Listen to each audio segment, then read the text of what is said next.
Hi everyone! The Season 7 update is here, and it's one of the biggest updates since the global launch.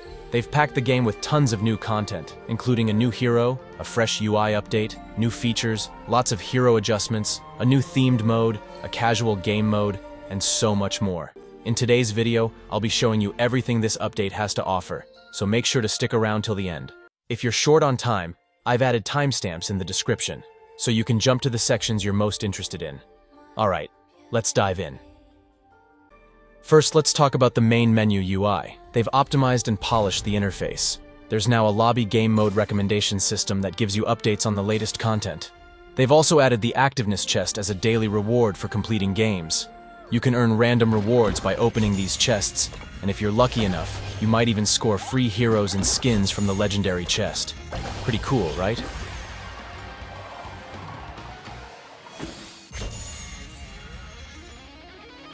The match results page has also been given a sleek overhaul.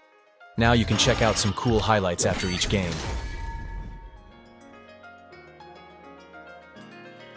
The mail system's interface got a refresh too, making it easier to navigate through your inbox. They've introduced a mini pass in the Honor Pass rewards. It costs just 88 tokens and gets you the level 1 reward skin. You can also earn up to level 10 rewards. It's a solid deal if you just want that level 1 skin without spending much. But in my opinion, the Elite Pass is still the best deal if you're a regular player who completes daily and weekly quests.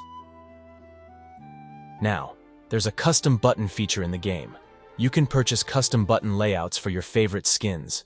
Right now there are 16 buttons available in the shop, with more coming soon. Just keep in mind, these custom buttons are only for the specific skin you purchased them for. You can't use them on other skins or heroes.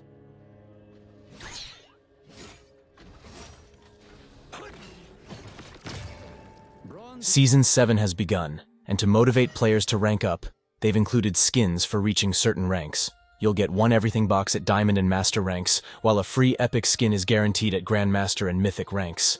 So push hard and climb the ranks this season. The new version perks calendar is out, with tons of free skins coming in the next few weeks. The Friday Frenzy free skin event kicks off on September 27th, where you can score a free skin every week, ending with an epic skin in the final week. There's also a limited time discount in the point draw rewards, and they've added Guan Yu's new Mythic skin to the prize pool. Now's the best time to draw in the point exchange shop. If you're interested in buying tokens from a 100% authorized and trusted shop, check out Elite Dias. You can get tokens 35% cheaper. Check the description or the pinned comment below for the link to Elite Dias. Lastly, the new hero Dolia is now available for purchase with tokens or star stones. She's a unique support hero with tons of utility skills. And she's the first official thief in Honor of Kings, with the ability to steal gold from enemies. If you want a detailed breakdown of her skills, check out my previous video linked in the description. Now let's dive into the battlefield changes. First up, they've added a new unit called the Space Sprite in the Clash lane. This sprite spawns 2 minutes into the game, carrying some gold and experience. Defeating it will earn you 40 gold and 80 experience, and then the teleportation portal will activate. Keep in mind, this sprite only spawns once per game, so make sure to prioritize it. Next, they've adjusted the gold distribution for the Firehawk in the farm lanes. The Firehawk now spawns at the 2-minute mark, and just like before, defeating it will grant 40 gold and 80 experience. However, now it also gives a team-wide bonus of 100 gold, with 20 gold going to each team member. So, make sure to prioritize taking down the Firehawk more seriously from now on. And lastly, they've made changes to the Super Minion wave after destroying high ground towers. Instead of the usual melee Super Minion, melee Minion, and ranged Minion wave, it will now spawn a ranged Super Minion, melee Minion, and a cannon. The devs introduced a new theme mode mechanic in this update. Theme mode is a limited-time game mode where new mechanics are added to the game for a certain period. The first theme is Spirit of the Gorge, featuring a new battle spell and a new mechanic called the Vision Sprite. First, let's talk about the new battle spell, Prison Sprite. It's available for a limited time until October 17th. I don't think it'll be permanent, but I'm not sure yet. This spell has a 90-second cooldown. When used, it creates a field that lasts for 7 seconds. Enemies inside the field are slowed by 75%, and if they stay in it for 2 seconds, they'll be imprisoned for 2 seconds. The imprisonment works like an immobilization effect where you can't move, and it prevents normal movement, flash, and dash skills. However, you can still use other skills and basic attacks. Each enemy can only be imprisoned once per field, and the effect doesn't stack from the same team. This spell will be great for melee heroes and tanks, so let me know in the comments which hero you think will be perfect for this battle spell. The other new mechanic, Vision Sprite, isn't available yet, and will be released after October 17th. The details about this mechanic aren't fully clear yet, but it seems to create bushes on the map when activated. We'll have to wait for more info to fully understand how it works. Now let's talk about hero balance adjustments and reworks. A lot of heroes received adjustments in this update, so we'll go through one by one. First on the list is Ukyo Tachibana, who got some nice mechanic upgrades to his passive and first skill. For his passive, the extra physical damage now deals 30 to 80 damage, with an additional 35% bonus attack from items. The same applies to the extra damage at the edge, which now deals double the extra physical damage, though they've removed the fixed percentage damage. His passive's movement speed reduction got a nerf. It now reduces movement speed by only 15%, gradually increasing to 30% at max level. Previously, it was a fixed 50% movement speed reduction. A new effect was added to his passive. Ukyo now recovers some health when hitting enemies. This healing effect is halved for non-hero units like minions and jungle monsters. Additionally, each hit on an enemy reduces the cooldown of his enhanced basic attack by 0.5 seconds. His first skill also got a new effect. You can now activate the second stage of the skill after 2 seconds. If the first stage hits an enemy, the second stage can still be activated immediately, just like before. The first skill now leaves a mark on the ground. If Ukyo uses the second stage near the marked area, it becomes enhanced, hitting enemies in a larger radius and dealing area damage. Each enemy hit reduces the cooldown of his ultimate by 1 second. Plus, for every 2% of health the enemy has lost, the first skill's damage increases by 1%, so it deals more damage when enemies are low on health. The first skill's cooldown now scales per level, gradually decreasing with each upgrade. Overall, this is a major adjustment for Ukyo, making him much more effective in ranked games with these buffs. Next up is Gan Mo, who received some mechanic upgrades. According to the devs, she deals high burst damage but tends to miss her shots often, so they've made some adjustments to her skills. Her base health and base physical attack have been increased, with better per-level scaling. They've also added a new effect to her passive. Her second and third skills now share a cast limit, with a total of 2 casts. This means both skills are connected, allowing you to cast them individually or use one skill twice. Her ultimate got a new effect as well. After learning the ultimate, the cast limit of the second and third skills increases by 1, so after level 4, you can stack up to 3 flying swords. Now when you use her ultimate, you'll gain 2 stacks of flying swords right away. The rest of her mechanics remain unchanged. With these adjustments, Gan Mo is likely to become a more popular pick in the meta. The flexibility in using her skills at a comfortable attack range, along with the ability to spam them more frequently, means she can deal more consistent damage to her targets. Our next hero is Qiao, and she received some interesting changes in this patch. Let's start with her passive. Qiao no longer grants her teammates a movement speed boost. Now it only increases her own movement speed. Her passive also got a new effect. For every 250 magical attack, the range of her first and third skills increases by 50, up to a maximum of 200. So, the more damage she has, the longer her skill range becomes. They've reduced the hit count of her first skill's tied attack by 1, so it now hits 5 times in total. Her second skill mechanics have been reworked. The magic circle now creates a portal near the spawn point, allowing recalled heroes to easily return to their last position by entering the portal. If no one uses the recall, it leaves a mark on the ground, which one teammate can touch to recall. It works just like her second skill's magic circle. If you cancel the mark or no one uses it, 50% of the cooldown time is refunded. While this sounds strong, there's a drawback. Only one hero can use the recall to get back to the base, so you'll need to be careful about taking too much damage. Additionally, the cooldown for her second skill has been increased significantly, meaning it will take longer to refresh. They've also reduced the hit count of her third skill's tied attack by 1. Her ultimate has been updated as well. It now grants a shield to teammates within its range for 8 seconds. Overall, these changes are quite interesting and make her more similar to the Chinese server version of Qiao. Do you think she'll become more powerful with these changes? Let me know your thoughts in the comments. Next on the list is Charlotte. They've made some improvements to her passive mechanic. Now, there's a passive bar displayed under her HP bar, allowing you to easily see her total stacks more clearly. However, they nerfed the enemy attack speed reduction bonus. It now only reduces the attack speed of enemies by 10 to 20%. They've also added a new effect.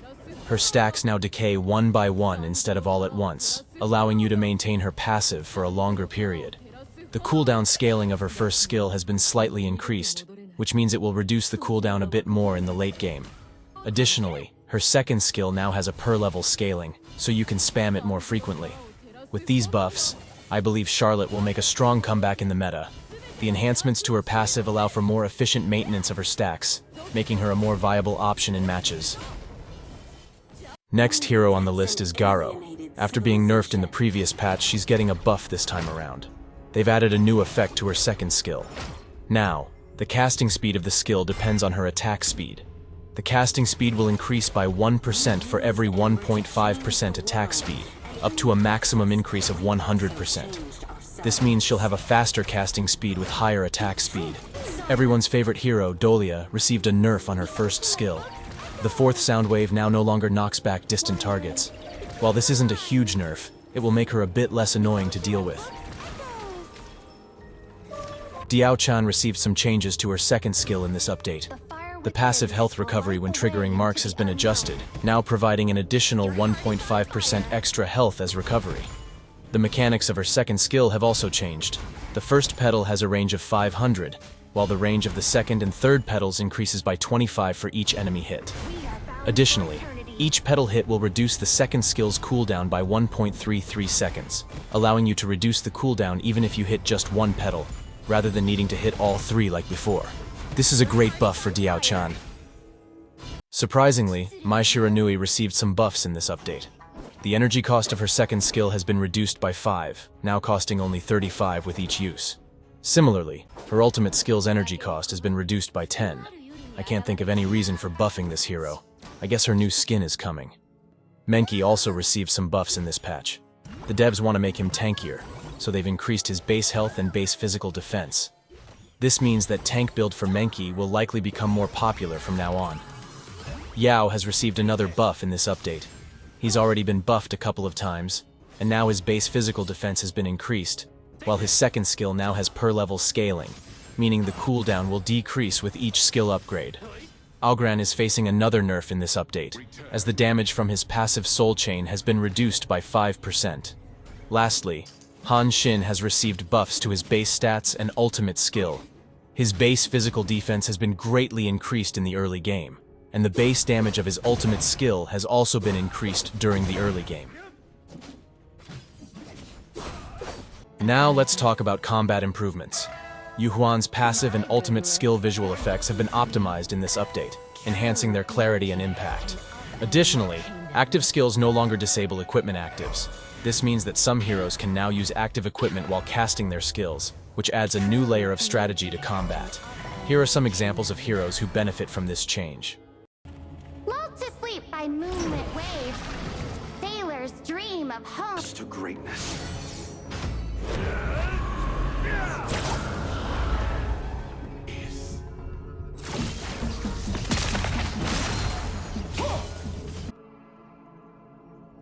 I can fly too! Listen, the sand is singing. Count.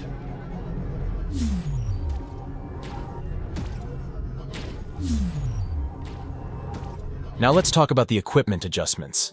Boots of Resistance's passive has been nerfed, with the resistance bonus reduced by 5%. Daybreaker has also been adjusted. Its physical pierce has been lowered by 5%, but the item's price has been reduced by 640 gold, which is a huge price cut. This makes it much more accessible for all marksman heroes. Pure Sky's active item has been nerfed as well. They've removed the effect that allowed you to use the skill while being CC'd. So, from now on, you'll need to be more cautious of stuns when activating the skill. A new casual game mode called Mechcraft Veteran is now available in the game. This mode is essentially a roguelite experience where you clear waves of enemies, gather gold, and purchase interesting weapons to become stronger. The goal is to defeat enemies within a time limit, collect gold, and buy weapons and items that increase your chances of survival. You can use various weapons and even merge them to create more powerful versions. Each stage consists of several waves that you need to survive, ending in a final boss battle. If you manage to defeat the boss, you'll complete the stage. Additionally, other heroes can be unlocked by progressing through the stages. This mode is a lot of fun and quite challenging. Plus, you can earn rewards by completing different stages. I had a great time playing it on the test server.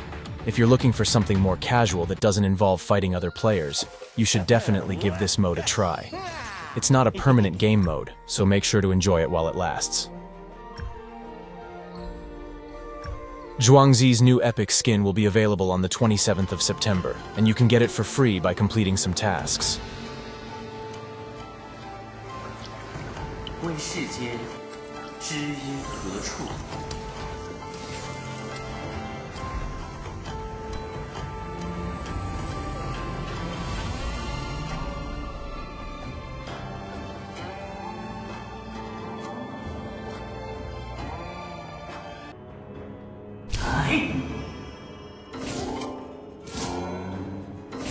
前生跨千载，知音无古今。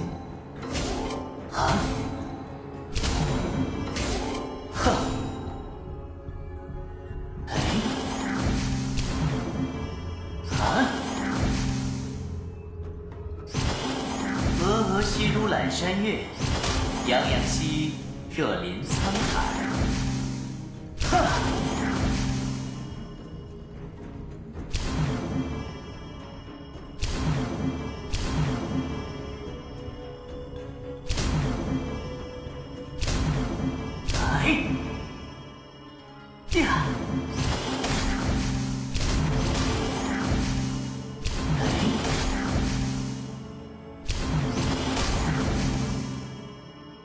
响鹤行云，曲中山水，邀君共游。响鹤行云，哎，绕梁三日，悠悠不绝。曲中山水，邀君共游。啊，响鹤行云，曲中山水，邀君共游。 The Fragment shop has also been updated with new heroes and skins.